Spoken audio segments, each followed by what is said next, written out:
Olá, seja bem-vindo ao episódio número 317 do podcast Café Empreendedor. E hoje a gente vai conhecer a história da Ija Bank, uma health tech, startup que faz mapeamento genético. E também vamos conhecer a história do empreendedor e hoje o nosso poderoso Michael Parnov, ele que é CEO da Ija. Mas antes de entrar no nosso bate-papo, vamos lembrar, é claro, que aqui no Café Empreendedor nós sempre falamos em nome de Sicredi. Aqui o seu dinheiro rende um mundo melhor. Também falamos para a agência Arcona, marketing de resultado. Acesse arcona.com.br e transforme o seu negócio. Também falamos para a VG Consultores Associados, consultorias em gestão estratégica de pessoas, além do BPO financeiro. Segurança e qualidade aí na sua tomada de decisão. Acesse o vgassociados.com.br e saiba mais.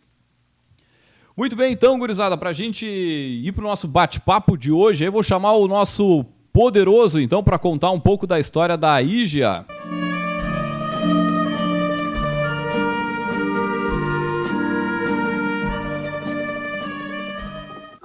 Muito bem, o poderoso dessa semana é o Michael Parnov, ele que é CEO da Ija. Michael, seja muito bem-vindo ao episódio do Café Empreendedor. E antes de mais nada, né, nós sempre pedimos para os nossos poderosos comentar um pouquinho sobre a sua trajetória, quem é o Michael. Seja bem-vindo. Primeiramente, muito obrigado pelo convite. Estou muito feliz de estar aqui conversando. Eu adoro essa modalidade de mídia, né? Sou um fã incondicional de podcast há muito, muito tempo. E o Café Empreendedor, eu sei que já é famoso nessa área. Estou muito feliz e honrado pelo convite aí. Acho que vai ser uma troca legal. Eu poder contar um pouco da minha história, um pouco da história da Ija. Tenho certeza que muito empreendedor vai se identificar e talvez alguns aí até se inspirem a tirar seus projetos do papel.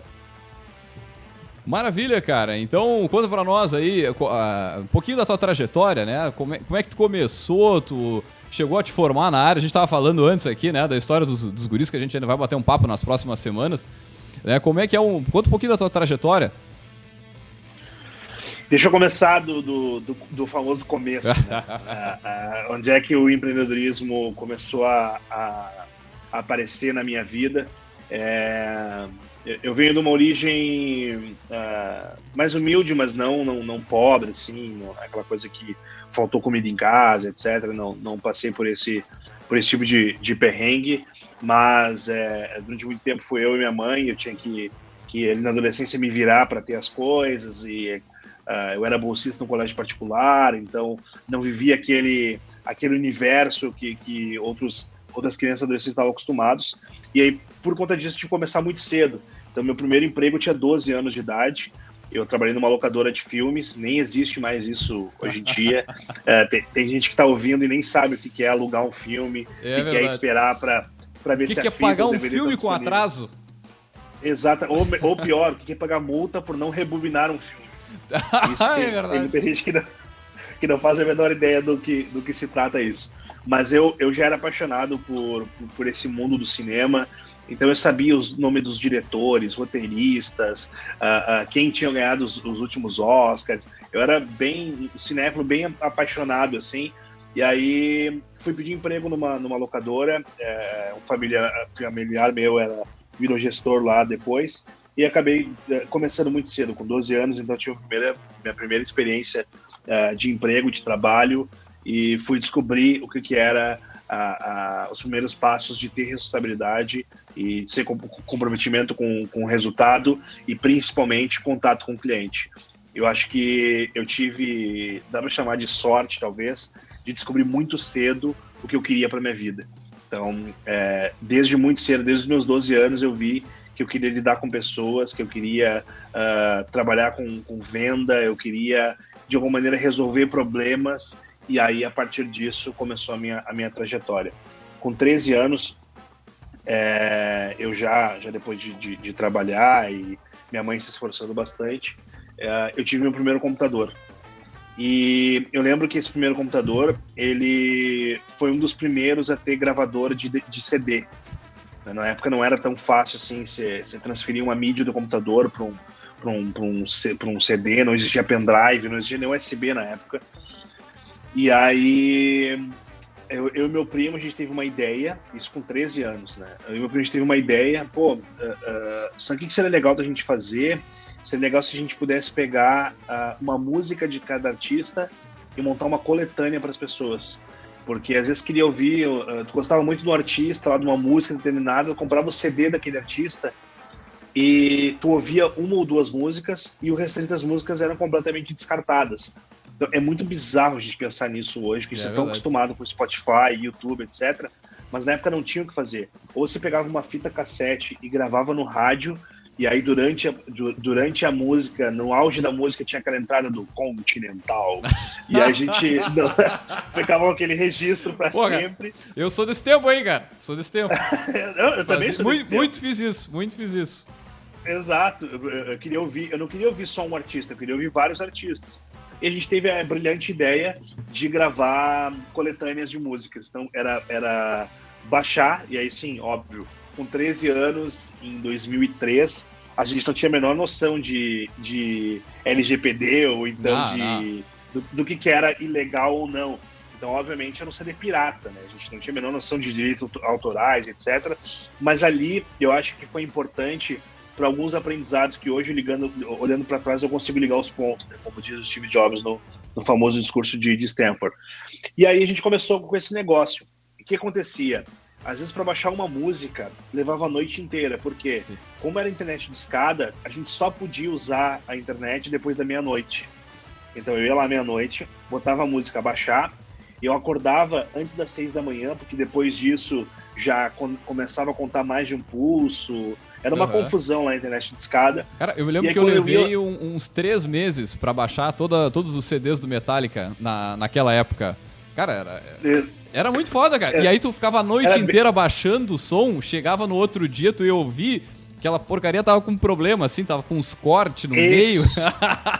Esse é o ponto. Às vezes tu ia ouvir e não era a música que tu queria. Alguém tinha renomeado para ter bastante download e era uma música qualquer. Ou tava corrompida, ou o áudio era ruim, e aí tu perdia uma noite inteira. Então você imagina, para fazer um CD de 10 músicas, às vezes a gente levava 15 dias para conseguir baixar as músicas. E aí, eu acho que o primeiro ponto é a questão do timing, né? A gente teve uma boa ideia. Talvez se a gente tivesse insistido um pouco mais, a gente teria criado o primeiro Spotify, ou o primeiro YouTube Music, Deezer e etc. Porque hoje em dia é muito fácil a gente pensar dessa maneira. Mas quando não existia, né, que é de onde vem a inovação, aquilo era um mercado muito... E a gente começou a receber vários pedidos. A gente ia nos lugares, comentava, né, jantas de família, amigos dos nossos pais e tal, e dizia, a gente tem um negócio, etc e tal, e chamava muita atenção. Só que a gente conseguia entregar 2, 3 CDs por mês. Então a gente viu, esse negócio não tem... Muito artesanal. Não tem como. Não tem como, é muito artesanal. Então assim, imagina, para dividir entre 2 ainda. Tá então louco.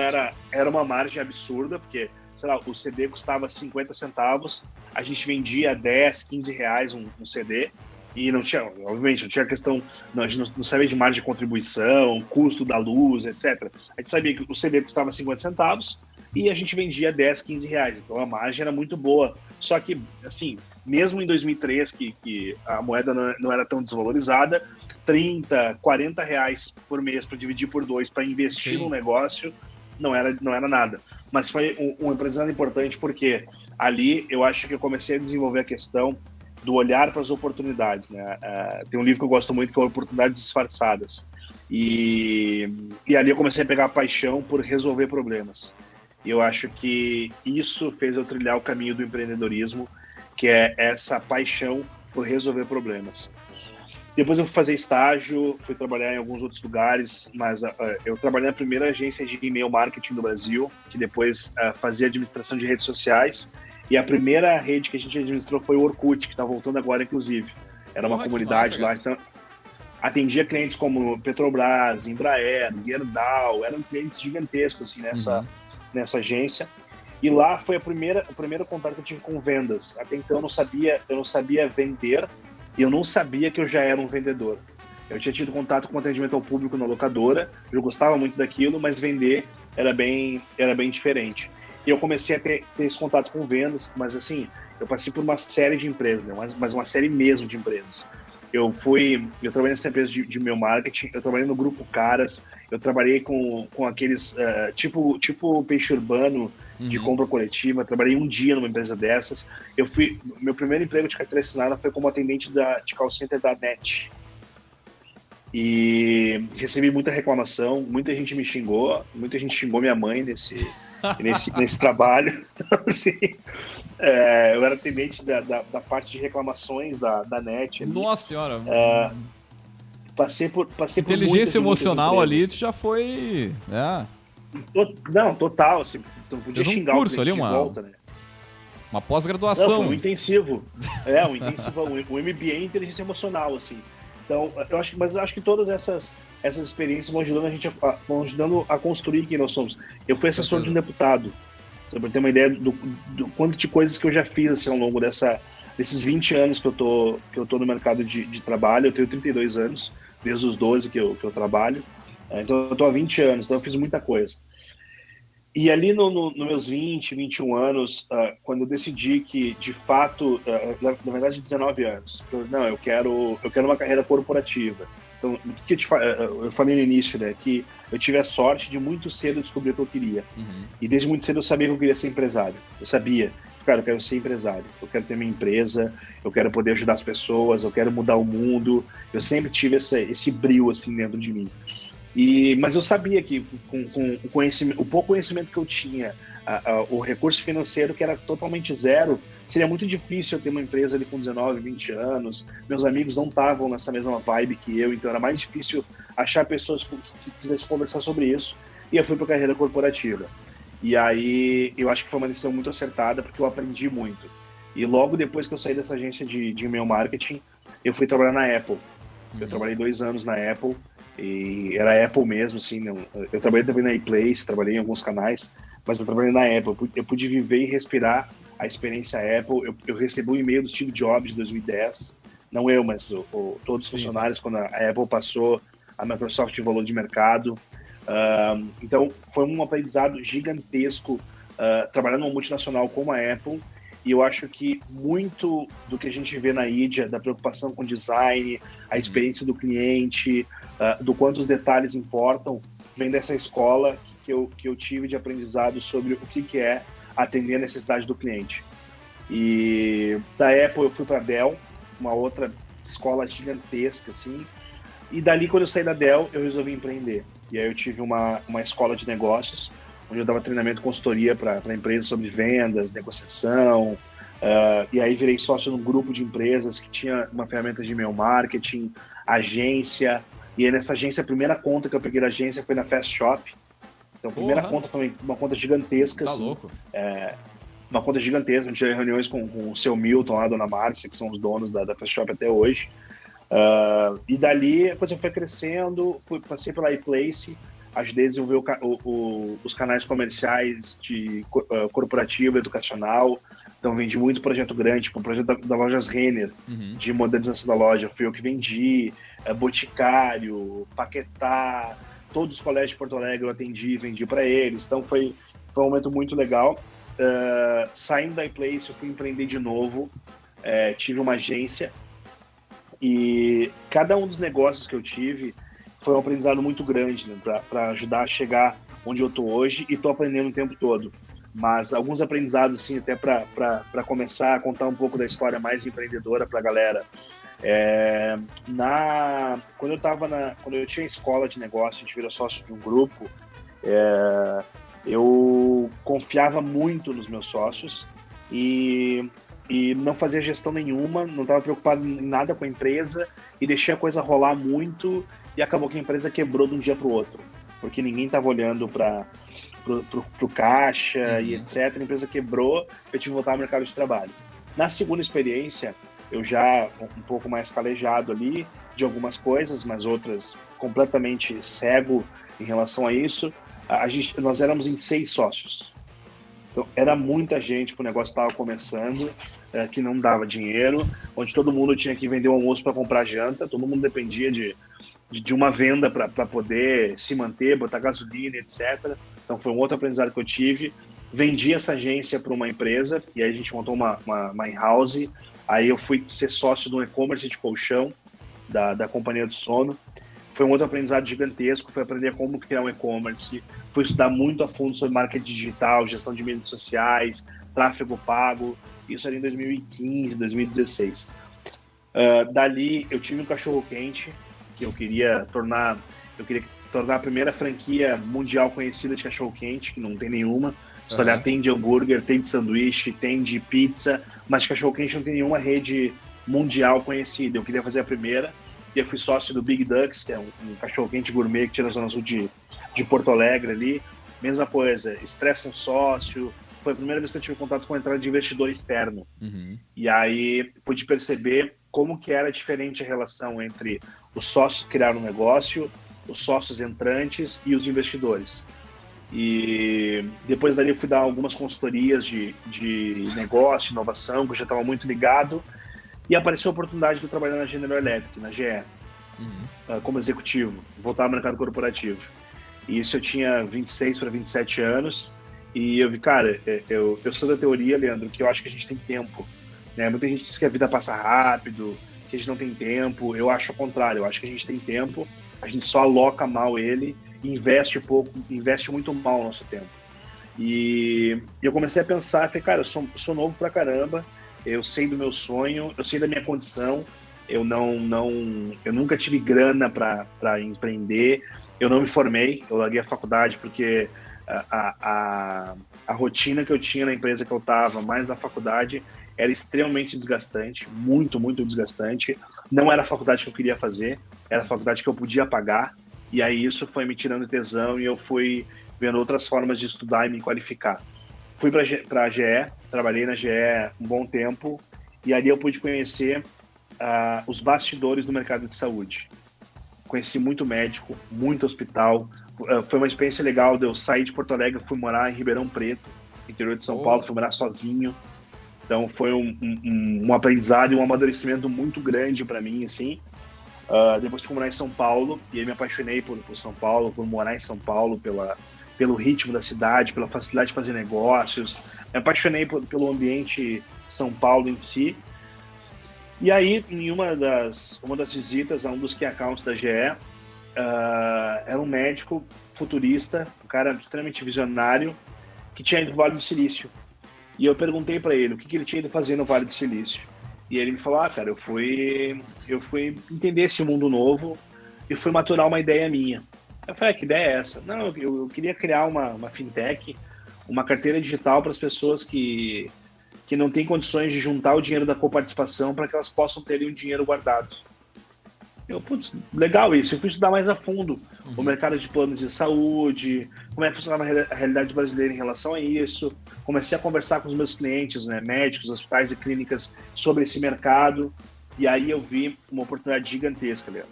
E imagina um cara de uma origem humilde, que nunca tinha recebido um salário de 2 dígitos, e eu fiz salários de quase 3 dígitos, e de repente, por conta de uma faísca de uma ideia que um dos meus clientes me jogou, eu fui falar com ele e falei assim, cara, eu quero participar disso. E aí ele falou assim, cara, é uma startup, não tem como, não tem salário, não tem nada, é dar um pedaço do couro para apostar no negócio. Você é executivo da GE, que para um vendedor é o ápice, né, de um cargo, porque é aquela coisa de tu ter carro da empresa, gasolina à vontade, só restaurante bom, salário bom, bônus em dólar. É um mundo... É uma rica de uma posição, né, cara? Pô, exatamente. Eu acho que todo vendedor deseja uma posição dessas, como executivo de uma multinacional como é a GE, que é a empresa do Thomas Edison, 300 mil funcionários. Só que aquilo não me movia, assim, os desafios que eu tinha no dia a dia se repetiam muito, eu vendia muito pouco, eu resolvia muita bronca de ressonância que tinha parado, tomógrafo que estava com tubo queimado, essas coisas. Eu trabalhava com comércio de ressonância, tomografias, etc. E eu vi assim, cara, eu me apaixonei pela área da saúde, mas eu quero fazer a diferença de uma outra forma nessa área. E aí falei meu sócio, falei para esse meu cliente, e falei, cara, eu vou pedir demissão e eu vou embarcar nessa contigo. Ele falou, cara, tu é louco, Não tem. Como é que tu vai largar essa posição e tu vai te dedicar a um negócio que não existe? Eu falei, cara, mas eu acho que é assim que as coisas são construídas e eu vou fazer isso. 10 dias depois eu pedi demissão. E aí acabou que, como minha carteira era muito grande, o resultado era muito alto, eu pedi demissão em outubro e eu só saí da empresa em fevereiro. Então foi bastante tempo de transição, assim, porque era muita coisa para resolver, eu queria fazer uma transição tranquila também. E a prova de que a decisão foi acertada, a transição foi muito tranquila e foi muito respeitoso o que eu construí dentro da GE, que o vice-presidente na época, hoje é um dos sócios da ID. Né? É um dos primeiros caras que apostou na gente, que acreditou, porque eu acho que eu construí uma marca muito legal lá dentro, com muita ética, responsabilidade e com certeza muito resultado. Eu sou um cara extremamente focado em resultado. E aí eu pedi demissão, eu me mudei de São Paulo para Porto Alegre para reduzir custo de vida, etc e tal. Já tinha ali uma reserva financeira, tinha um dinheiro guardado, mas assim, nem se compara com o tamanho do desafio da ID. E aí começou essa minha história. O meu cliente virou meu sócio, que é o Dr. Alexandre Parma, que é um gênio, uma das pessoas mais inteligentes que eu tive o prazer de conhecer. E a minha decisão, Leandro, ela não foi motivada pelo negócio. Porque o negócio era uma ideia muito, muito, muito embrionária. O tamanho do mercado da oportunidade me atraía, mas o que fez eu tomar essa decisão, jogar tudo para cima e embarcar nessa, foi pela primeira vez eu olhar e eu ter certeza que aquela pessoa era a pessoa certa para eu ter uma sociedade. E eu tenho certeza que foi a melhor decisão que eu tomei, talvez na minha vida profissional, corporativa e de empreendedorismo, foi virar sócio desse cara que é o Dr. Alexandre Parma. E cara, isso fez que loucura isso, velho. Porque eu tô anotando alguns pontos aqui da trajetória que tu tá comentando e as tuas relações, vamos dizer assim, com os teus sócios anteriores, não vou dizer que foi ruim, mas não foram, de certa forma, felizes, né? E aí tu, tomar aquela atitude de, vou largar um trabalho, como tu falou ali, de 2 a 3 dígitos, né? Por uma oportunidade de negócio, né? Por uma... eu acho que a maioria de nós aqui, de empreendedores, tem muitas vezes esse tipo de situação, né? Que vai enfrentar ali adiante. Tá, não, beleza, a ideia é bacana, mas a relação talvez seja muito semelhante. Vou ter um sócio de novo, eu vou começar a construir do zero de novo, e isso pra ti foi tranquilo. Tu conseguiu enxergar no doutor ali todas essas características necessárias?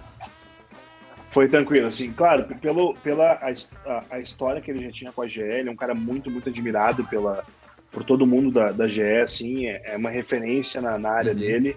Eu sabia, assim, que mais do que construir a IDIA, que nem era IDIA o nome, não tinha nada, eu queria ser sócio do Dr. Alexandre Parma. Acho que foi esse o principal fator que me motivou a tomar essa decisão. Porque legal, eu sabia, cara, que o que a gente sentasse para criar, eu tinha certeza que a gente ia fazer algo muito legal. E aí começou a história do nosso negócio. Tentei resumir a minha história, mas eu acabo me empolgando e falo muito, mas fazendo um resumo do resumo de quase 20 anos aí de história, eu acho que essa é a primeira parte assim, da minha história profissional e de empreendedorismo que eu queria contar assim, para a galera do quanto vale a pena a gente assumir alguns desafios e riscos para nos trazer ou nos levar para onde a gente deseja de fato, né? Não, com certeza, cara. Um outro ponto que tu comentou aqui, Michael, que volta e meia aparece no microfone aqui do Café Empreendedor, é essa relação do trabalho com venda. E como muitas vezes tu ser impactado, né, por esse tipo de trabalho, tu te interessar, ele te facilita uma série de vamos dizer assim, até mesmo na medida que tu vai ter a ideia, que tu vai desenvolver ela, tu conseguir vender não só para investidor, mas para um possível sócio, para quem muitas vezes é o suporte na tua casa, né? A tua família, a mulher, o marido, enfim.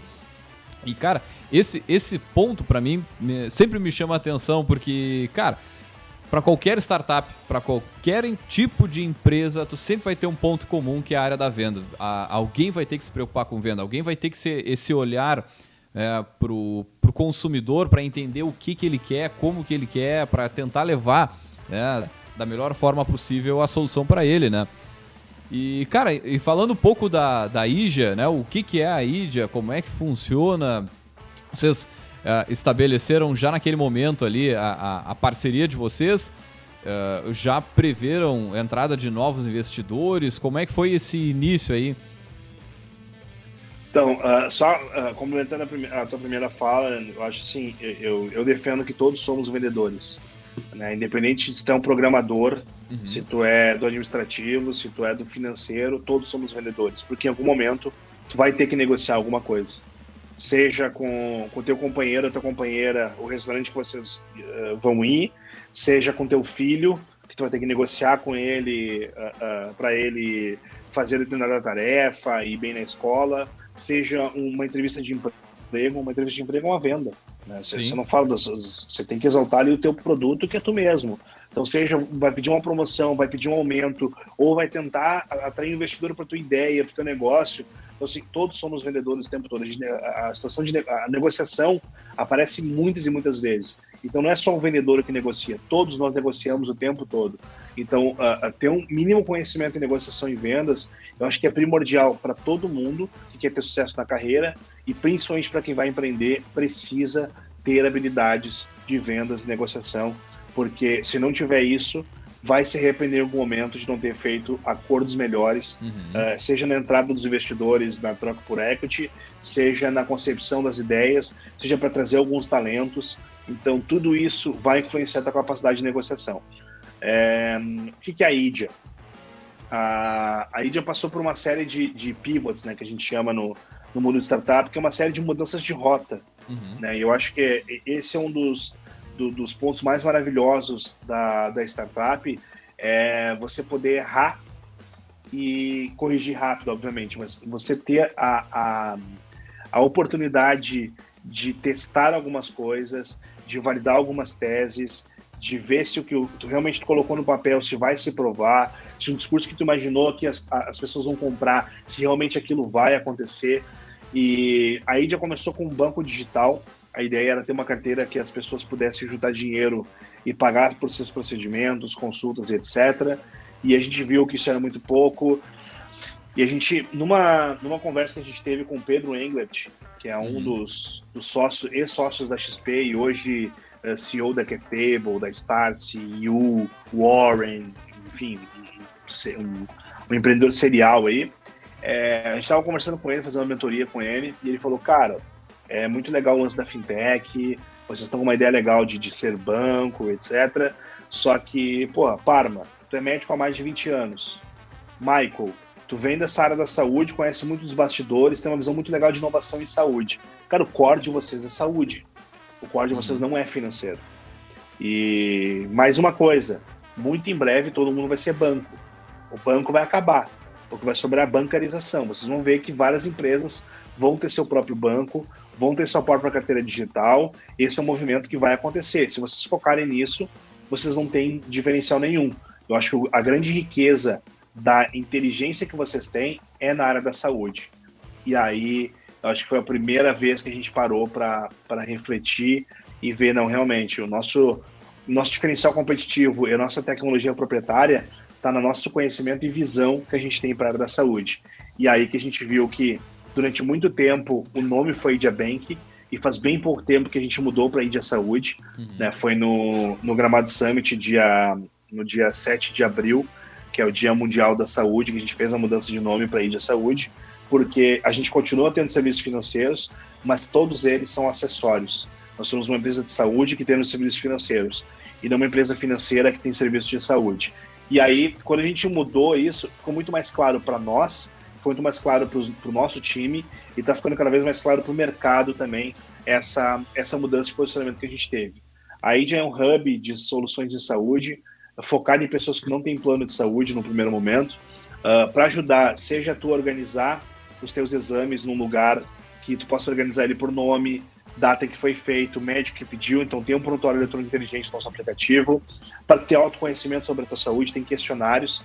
A gente criou uma série de questionários que mapeiam 5 saúdes: saúde mental, saúde nutricional, qualidade do sono, saúde financeira e saúde física. Cada resposta desse questionário, elas têm um score. E esse score, eles têm um peso e montam um score, né? E esse score de saúde é a primeira noção que tu tem sobre saúde preventiva. Porque a nossa missão é fazer as pessoas viverem mais. E para as pessoas viverem mais, elas precisam cuidar da saúde delas da maneira diferente como elas vêm cuidando. Hoje, as pessoas só lembram de cuidar da saúde quando elas têm um problema. Né? Eu perguntei para quem tem plano de saúde, e uma palavra, o que significa ter plano de saúde? A maioria respondeu segurança. Ou seja, as pessoas não compram plano de saúde pensando em cuidar da saúde. As pessoas compram plano de saúde pensando o seguinte: quando eu ficar doente, eu vou ter uma solução para me atender na minha doença. Então eu brinco, na verdade, que a gente compra não é um plano de saúde, é um consórcio de doença. Porque a gente compra um plano de saúde, a gente não cuida da saúde, vai pagando ele e fica esperando ser contemplado pela doença grave no futuro. Se der uma merda, aí eu tenho aquilo lá. Eu recorro lá pro plano e tá tudo certo. Não vou morrer. Exatamente. Na fila do SUS ou enfim. Exatamente isso. E eu brinco isso. Até uma afirmação que eu faço é: a maioria das pessoas não tem medo de ficar doente. Não tem medo. Quem tem medo de ficar doente cuida da saúde.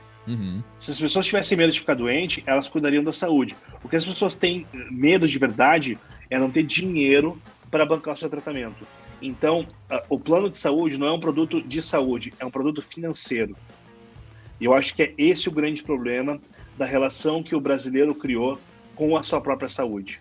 O brasileiro acha que saúde, ela está no consultório, ela está no hospital, ela está numa clínica. Quando, na verdade, saúde, ela está na tua cozinha, ela está nas tuas relações, ela está no conteúdo que tu consome, tudo isso é saúde. E a gente tem um conceito muito deturpado do que é saúde. E a Idia nasceu para mudar essa relação que as pessoas têm com a sua própria saúde. E os questionários é o primeiro passo para o autoconhecimento, que é a primeira etapa de saúde preventiva. Então, por exemplo, tem alguns amigos meus que eu pergunto: sabe como é que é o teu sono? Eles dizem: não, meu sono é maravilhoso, eu durmo 8 horas por noite. E eu faço algumas perguntas: legal, sabe aquele aparelhinho da NET no teu quarto? Tu dorme com a luz dele ligada? Ah, sim, eu desligo o aparelho e fica aí a luzinha vermelha. Então, a médio e longo prazo, essa luzinha vai te prejudicar.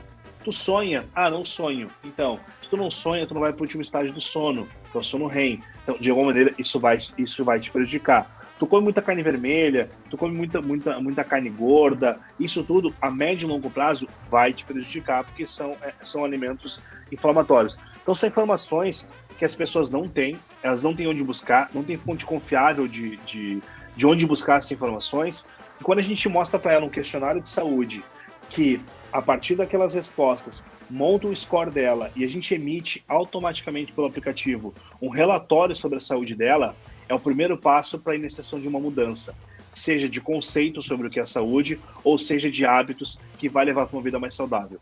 Junto disso, desse universo que a gente busca, a gente tem uma série de produtos que passa por um seguro para diagnóstico de doença grave, passa por um financiamento para alguma cirurgia, que a gente financia cirurgias também até 36 vezes, passa por um teste genético para ver, de acordo com o teu DNA, qual é o melhor tipo de dieta para o teu corpo, qual é o melhor tipo de treino para o teu corpo, qual remédio tu pode ou não tomar para fazer efeito. Então, todos os produtos, eles são acessórios para cumprir a nossa missão, que é fazer as pessoas viverem mais.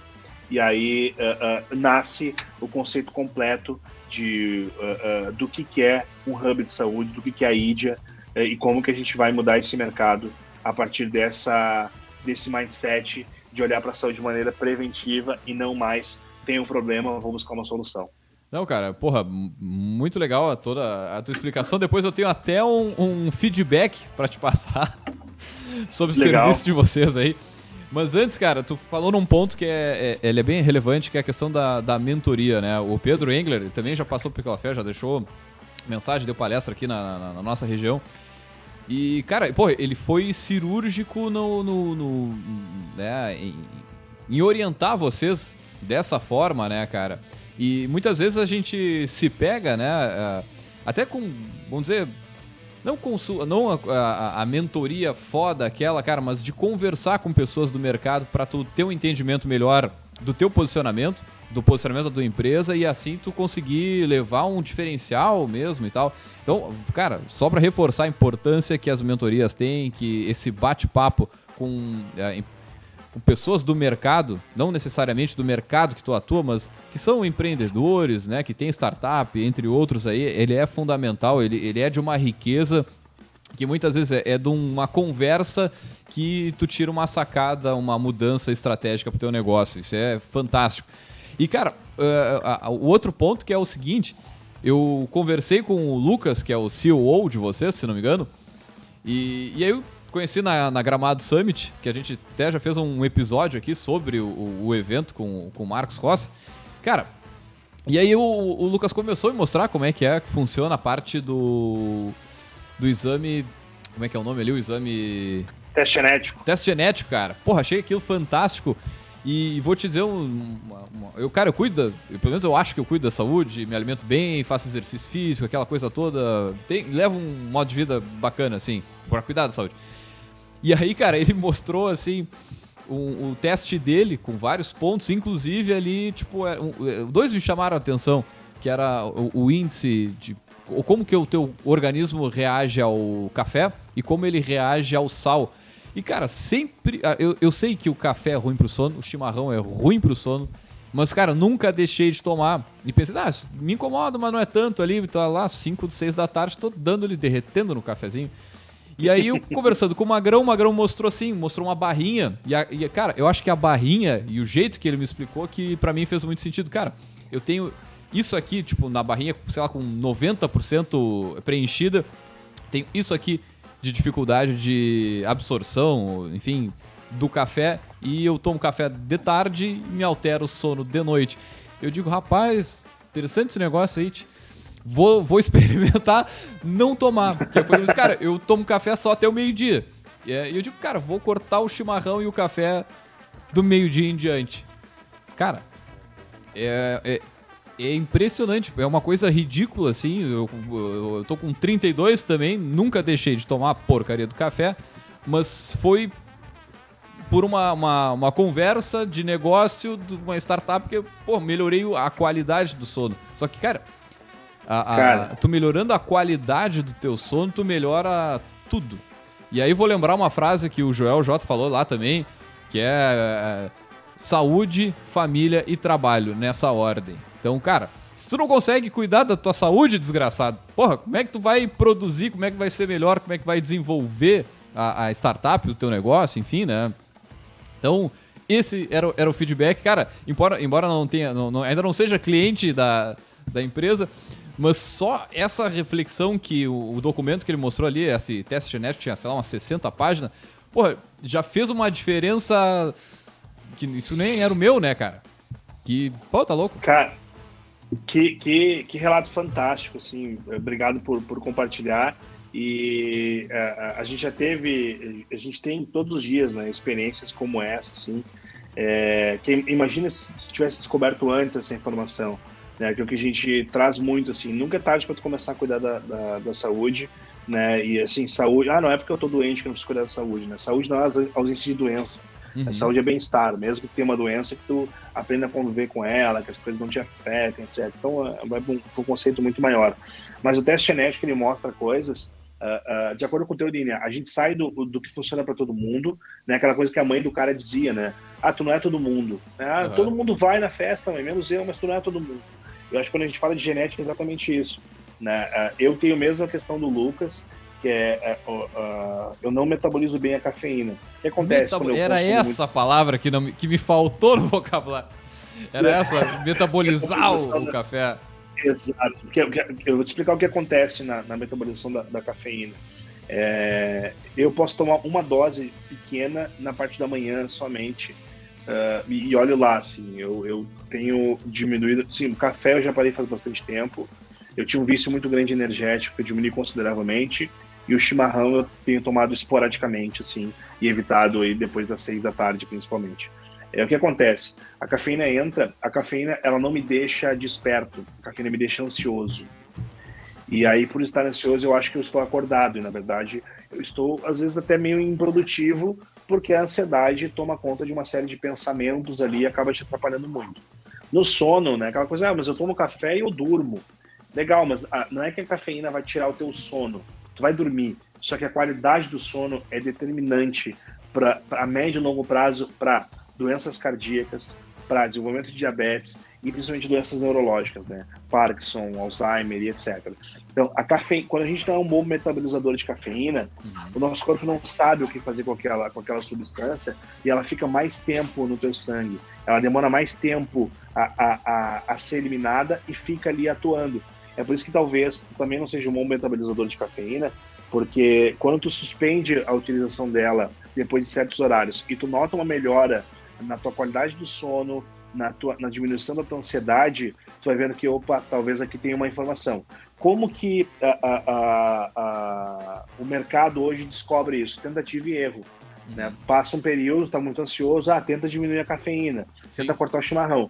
Quando a gente faz um teste genético, a gente chama de saúde de precisão, né? Uma medicina personalizada. A gente vai direto na fonte da informação, que é o teu DNA. E essa da cafeína é um dos pontos que a gente mostra no teste. A gente mostra, por exemplo, o que é melhor para a tua gestão do peso.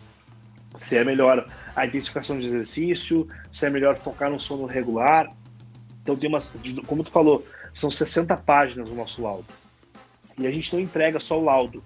Todo e qualquer cliente que compre o teste conosco, ele recebe uma consulta ou com o nutricionista, ou com o nutrólogo, ou com o médico. É uma consulta de interpretação desse laudo. Ele te explica ponto por ponto por que tu reage daquela maneira a determinada substância, qual a dieta mais adequada para o teu corpo, qual o exercício mais adequado para o teu corpo e por aí vai. Então, isso tudo vai nos levar para uma outra etapa de saúde, Leandro, que é, hoje o nosso foco está muito na saúde preventiva. Né? Saúde, só para deixar todo mundo claro, saúde reativa, eu tenho um problema, busco uma solução. Saúde preventiva, eu estou me cuidando para não ter um problema no futuro.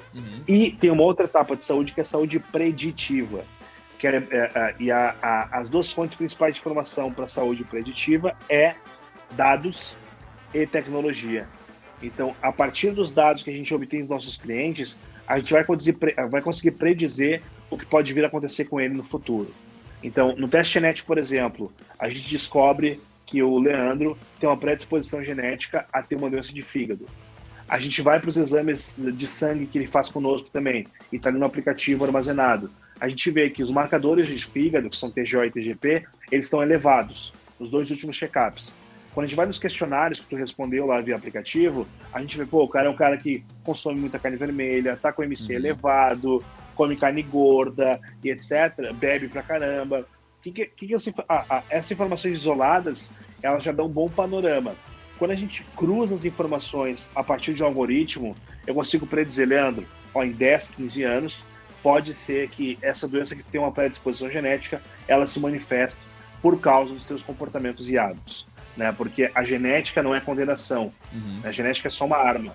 Quem puxa o gatilho dessa arma é o teu comportamento, o teu hábito. Então, quanto mais precisa a informação que tu tem a respeito do teu corpo, mais fácil tomar algumas atitudes e mais assertivo vai ser o teu cuidado com a saúde de maneira preventiva. Então, é por esse caminho que a gente escolheu trabalhar com a genética aí, tem sido um sucesso, é o nosso principal produto hoje em termos de faturamento, já são mais de 200 médicos e nutricionistas parceiros nossos, a rede Panvel de farmácias comercializa o nosso teste. Então, se eu jogar teste genético no site da Panvel, o único que aparece é o nosso teste. Então, a gente está muito feliz com essa construção que a gente está fazendo e essa mudança de paradigma que a gente está criando aí para esse mercado que é tão vasto e cheio de oportunidade.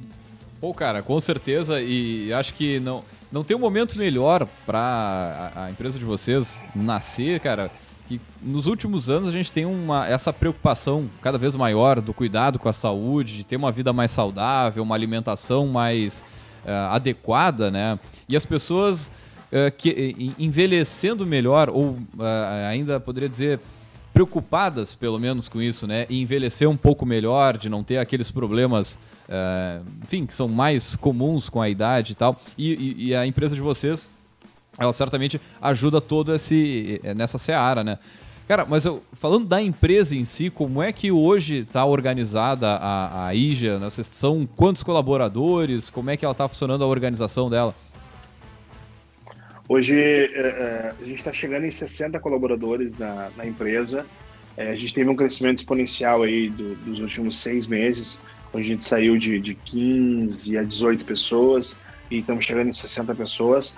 A previsão de terminar esse ano é com 120 pessoas no nosso time, divididos entre marketing, customer success, né, com atendimento ao cliente, vendas, comercial importantíssimo, tecnologia, dados. Então, essas são operações, mas esses são os principais áreas aí dentro do nosso negócio, e o time de saúde. Então, a gente tem hoje médicos, nutricionistas, psicólogos que ajudam na construção dos check-ups, no atendimento e construção dos laudos genéticos e nos atendimentos aos clientes quando eles precisam de algum atendimento de um profissional da área de saúde.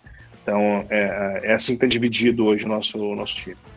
Cara, e como é que funciona a parte comercial, né? Então, os produtos, eles são comercializados somente pelos parceiros ali, pela Panvel e a PagMenos, ou tem outras formas, diretamente pelo aplicativo? Como é que funciona? Como é que é o modelo, né, comercial de vocês? Então, hoje o nosso modelo é B2B2C. Então, mesmo pelo aplicativo, quando o cliente tentar comprar o teste genético, ele vai ser direcionado para o site da Panvel. Uhum. E toda a inteligência que a gente criou no app, dos scores de saúde, desse relatório de saúde, a gente leva isso para as empresas. Então, as empresas nos contratam, a gente faz uma fotografia de como está a saúde da empresa, e aí é emitido um relatório para o gestor de RH ou para o gestor da empresa, de como está a saúde dos colaboradores. Né? Óbvio, tudo em formato estatístico. A gente tem um compliance LGPD muito, muito forte contra vazamento de dados, sim, etc. Sim. Então, de maneira estatística, a gente mostra, olha, o score de saúde mental da tua empresa, ele é de 60 pontos, né, de 100 pontos possíveis. Por quê? Não, 30% do teu quadro está com risco de ter um burnout nos próximos meses. A gente consegue mapear isso. Já te dá um timing, assim, né? Em exato, 90 então, dias alguém vai... Exato. Que massa, cara, que massa. O nosso relatório consegue mostrar isso. O nosso modelo de negócio hoje ele é B2B2C. Uhum. Então, os produtos que a gente tem, a gente comercializa ou através de parceiros, como a Panvel, sim, ou através dos nutricionistas. Então, a gente tem uma rede de nutris, nutrólogos e endócrinos que vendem o nosso teste no consultório ou indicam o nosso teste, enfim, os nutricionistas principalmente. Ou então, através das empresas, para esse trabalho de inteligência de dados, para que a gente possa mapear a saúde de maneira preventiva e aí, consequentemente, aumentar a produtividade, reduzir o absenteísmo e também reduzir a sinistralidade do plano de saúde, que aumenta muito o custo. Então, hoje o nosso modelo de negócio ele é esse. O nosso time comercial está concentrado no atendimento aos médicos, aos hospitais e às empresas que têm interesse em trabalhar com o nosso produto. Pô, que bacana, cara. É um modelo de negócio um pouquinho diferente, né? Pelo menos que a gente está acostumado a acompanhar no café aqui, e o legal é que tu leva uma outra solução, ou melhor, uma solução... O plano de saúde ele é importante, como tu falou lá no início, é uma segurança, é o vaquê. Se eu tiver um negócio, eu vou correr pro plano e tal. Mas tu conhecer a tua saúde, saber onde tu precisa atuar, né, ou melhorar a tua alimentação, o teu estilo de vida, para que esse problema não se agrave ou não se... Eu vou te dar um exemplo, cara, eu tô com 32 anos, meus últimos exames de sangue ali com a parte da glicose, cara, eu tô sempre batendo ali no 97, 98, 99, eu tô quase ali entrando no quase pré-diabético. Né? Cara, mas com 32, então, embora não tenha feito... Mas certamente com uma visualização de um exame mais completo, eu já teria mais certeza de, provavelmente nas cenas dos próximos capítulos vai ser ter que me cuidar, comer menos doce. E aqui, cara, a gente tá na terra do doce, então acho que a cidade que tem mais diabético por metro quadrado é Pelotas, porque a gente é capital nacional do doce.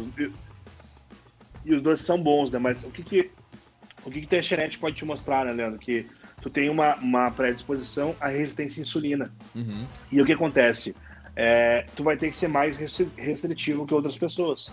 Né? Mas o meu primo come doce pra caramba e a glicose dele tá baixa. É porque a resistência à insulina dele não é tão alta.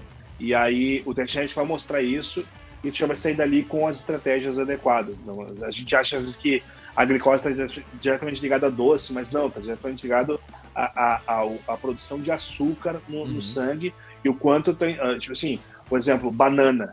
Banana tem um altíssimo índice glicêmico. Vai fazer teu pâncreas trabalhar muito forte. O suco de laranja tem um índice glicêmico altíssimo, altíssimo, altíssimo, altíssimo. Vai fazer teu pâncreas trabalhar e vai diminuir tua resistência à insulina. Então nem sempre é só o doce. Pode ser o arroz branco, Claro. pode ser o pão, pode ser o suco de laranja natural, pode ser a banana. Então tudo isso, de novo, a gente tem que buscar as informações adequadas e é por isso que a gente não é uma empresa de diagnóstico de saúde, né? A gente é uma empresa de informação para apoiar os profissionais de saúde na tomada de decisão em relação ao teu cuidado. Então, é por isso que a gente gera tanto conteúdo, a gente tem tantos produtos com informações científicas muito, muito pertinentes e validadas, para que tu possa ter noção desse tipo de coisa e possa, de fato, gerenciar melhor a tua saúde. Então, o que a gente mais quer, de novo, é fazer com que as pessoas vivam mais. Cara, e não tem uma das coisas mais básicas, como eu falei aqui, cara, é cuidar da própria saúde. Se tu não tiver uma saúde boa, um sono bom, enfim, uma mente mais tranquila, cara, como é que tu vai produzir melhor? Não vou nem dizer mais, mas produzir melhor, né, no teu dia a dia, ter uma rotina de trabalho mais saudável. Enfim, exato. Acho que eu vejo muito guru de Instagram vendendo a fórmula secreta da alta performance, né? Ou às vezes é a senha, é o código, 10 dicas, não sei o que e tal. E, particularmente, eu acho que o segredo da alta performance está no cuidado com a tua saúde. Né? Não tem como tu ter alta performance se a tua saúde não estiver em dia. Vai ter um limite, vai desgastar, e aí que vem os burnout, aí que vem o estresse, aí que vem uma série de coisas, e aí que vem as doenças a partir de uma má gestão dessas informações e desse cuidado combinado. Então, eu acho que cuidado com o que o JJ falou lá no Gramado Summit, né? Saúde, família e trabalho, exatamente nessa ordem, porque sem um tu não consegue cuidar do outro. Eu acho que é esse o principal recado da Índia. Muito bem, então, Michael, a gente já chegou na finaleira aqui do programa, o negócio passa rápido, tia. E pra gente ir fechando, eu vou te pedir o seguinte, para deixar os contatos aí, para fazer a hora do jabá. Se o pessoal quiser conhecer mais, quiser comprar, adquirir produto, fazer parte da equipe, enfim, onde é que o pessoal acha vocês? Perfeito. A gente está no Instagram, nossa rede, acho mais ativa ali, é IDIA, eu não sei se está aparecendo aqui na minha tela, mas é HYGIA Saúde. IGIA Saúde no Instagram, no LinkedIn, em todas as redes a gente está como IGIA Saúde, HYGIA Saúde, né? Importante, IGIA Saúde é a nossa empresa. O site também é igiasaude.com.br. Eu no Instagram, MKPar9, MKPar9 com W no final ali, deve aparecer em algum lugar meu nome aí tá aqui no vídeo, podcast. Tá aqui no nosso vídeo também. Tá aí no vídeo. Então, é fácil de nos achar aí. E seja para contribuir, para dar uma ideia, baixe nosso aplicativo nas lojas aí, tanto no Google Play quanto na App Store. Ainda está com o Media Bank o nome, mas pode baixar, que é o nosso negócio de saúde, totalmente gratuito, responde os questionários, todo mundo que baixar vai receber o seu relatório de saúde, e aí vai ser legal a gente receber um feedback, vai ser legal a gente trocar uma ideia. Se quem quiser trabalhar com a gente também, são várias vagas abertas aí. Então, fica à vontade, que eu tenho certeza que vai participar de uma grande revolução em saúde, que é o que a gente está construindo. Até o final do ano tem mais umas 60 vagas aí, né, para preencher. Então, vai ter vaga pra caramba. Pelo menos isso, perfeito. Maravilha, então, Michael. Cara, e pra gente fechar mesmo aqui, a gente tem o quadro no Café Empreendedor, que é o outdoor do empreendedor. Então, a gente brinca, né, se for material offline ali, material raiz, uma faixa 40x4 na Avenida Paulista, ou arroba aí de um famoso, quem é que tá bombando hoje? Sei lá, Joel J, o Bruno Perino, que fala para empreendedores aí, né? Mas enfim, para deixar uma mensagem tua, uma mensagem de alguém que tu segue, enfim, algo que faça sentido para ti, para tua equipe, mas para deixar para outros empreendedores nessa seara do empreendedorismo.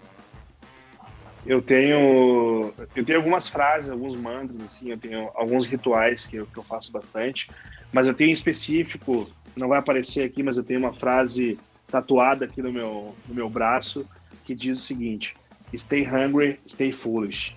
É uma frase famosa de um discurso do Steve Jobs em Stanford, que eu acho que o que eu fiz lá com Pedro Englert, o que eu faço com todos os meus mentores, é que a gente comentou ali um pouquinho, a gente sempre se colocar na condição de aprendiz.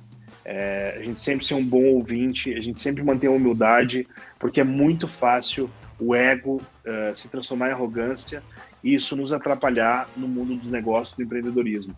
Às vezes a gente está tão convicto na nossa tese e acha que o nosso negócio é tão maravilhoso que a gente está disposto a ouvir alguém que está de fora, que tem uma outra visão, uma outra vivência, e é por isso que eu tatuei isso no meu braço para eu ler todos os dias, que é Stay Hungry, Stay Foolish, mantenha-se faminto, mantenha-se tolo. Então, eu estou sempre com fome de aprender e fome de conhecimento, e ao mesmo tempo que quanto mais eu aprendo, mais eu estudo, mais eu vejo novas coisas, mais eu vejo que eu tenho que aprender cada vez mais, eu tenho que me colocar sempre na condição de aprendiz e manter a humildade. Eu acho que isso me trouxe até aqui, eu tenho certeza que vai me ajudar a chegar onde eu quero. Então, uma dica ou uma frase, se eu pudesse fazer um outdoor para eu olhar todos os dias, eu escreveria isso: Stay hungry, stay foolish. Muito bem, baita frase, porra, muito significativo, cara, muito bom mesmo. Muito bem, então, Michael, agradecer a tua participação aqui no Café, em compartilhar a tua história, a história da IJA, pô, pra nós foi muito bacana, pros nossos ouvintes também. E já fica o convite, em outra oportunidade, a gente bater um papo, né, conversar sobre outro ponto aí, sobre as startups. E vamos lembrar, é claro que aqui também no Café nós sempre temos o patrocínio e a força de Sicredi. Aqui o seu dinheiro rende um mundo melhor. Também falamos para a agência Arcona, marketing de resultado. Acesse o arcona.com.br e transforme o seu negócio. Também falamos aí para VG Consultores Associados. Segurança e qualidade na sua tomada de decisão. Acesse vgassociados.com.br e saiba mais. Muito bem, então, Michael, mais uma vez, obrigado. Nós vamos ficando por aqui, deixar um grande abraço e até a semana que vem com mais Café Empreendedor. Obrigado, Leandro. Obrigado a todos aí que ouviram. Foi uma honra ter participado. Uma boa noite. Tchau, tchau. Valeu.